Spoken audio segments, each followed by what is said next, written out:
করে দিলেন। এরপর কিছুকাল পরে আল্লাহ তাদের আরো এক পুত্র দান করলেন, হযরত শীস আলাইহিস সালাম। তিনি আদমের সন্তানদের মধ্যে সবচেয়ে নেক, পুণ্যবান ও সৎ মানুষ ছিলেন। আল্লাহ তাকে নবুয়ত, ঐশী বাণী প্রচারের দায়িত্ব দান করেছিলেন। হাবিলের শূন্যস্থানের শীস আদমের হৃদয়ে স্থান করে নিলেন। তিনি সবসময় তার বৃদ্ধ পিতার সেবায় নিয়োজিত থাকতেন। একদিন হযরত আদম আলাইহিস সালাম তার সমস্ত পুত্রকে বললেন, আমার জন্য কিছু ফল নিয়ে এসো। সবাই চলে গেলেন, কিন্তু শীস সেখানেই থেকে গেলেন। আদম জিজ্ঞেস করলেন, ওহে শীস, তুমি ফল আনতে গেলে না কেন? শীস মাথা ঝুঁকিয়ে বললেন, আব্বাজান, আপনি তো জান্নাতের মিষ্টি ফলের স্বাদ গ্রহণ করেছেন।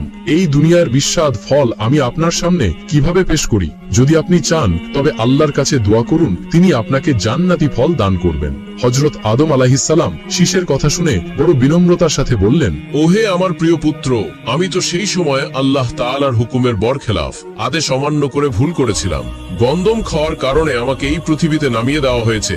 এখন আবার কোনো খাবারের জিনিসের জন্য কিছু চাইতে আমার খুব লজ্জা হচ্ছে।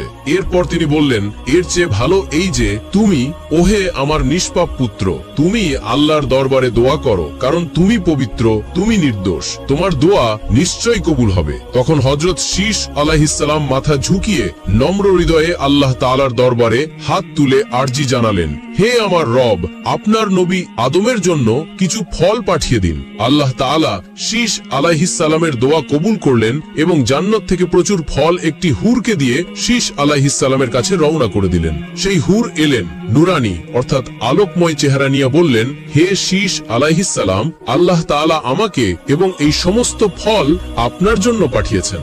শীস আলাইহিস সালাম সব ফল নিয়ে তার আব্বা হযরত আদম আলাইহিস সালামের সামনে পেশ করলেন। আদম আলাইহিস সালাম জান্নাতি ফল খেলেন। তার চেহারায় শান্তি ও শুকুরের নূর, ধন্যবাদ জ্ঞাপনের জ্যোতি ছেয়ে গেল। এরপর তিনি শীস আলাইহিস সালামের নিকা সেই জান্নাতি হুরটির সাথে দিয়ে দিলেন এবং হুরকে বললেন, ওহে আমার কন্যা, এবার তুমি আবার জান্নাতে ফিরে যাও, কারণ এই পৃথিবী তোমার উপযোগী নয়। একদিন জান্নাতেই তোমার সাথে শীসের সাক্ষাৎ হবে, পৃথিবীতে নয়। হুর আদম আলাইহিস সালামকে সালাম করলেন, আসসালামু আলাইকুম ইয়া নবী, এবং নূরের মতো অদৃশ্য হয়ে গেলেন।